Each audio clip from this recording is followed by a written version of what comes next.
Sticlele de sticlă le colectăm separat, dar trebuie să le ducem noi într-un punct special amenajat. Începând de astăzi chiar, o să montăm în fiecare sat, în fiecare cartier, acel clopot pentru depozitarea sticlei.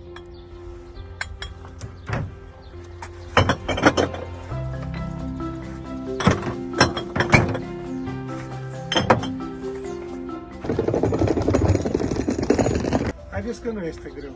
Haideți împreună să păstrăm localitatea curată, să predăm gunoaiele așa cum trebuie, să intrăm și noi într-o nouă etapă de civilizație.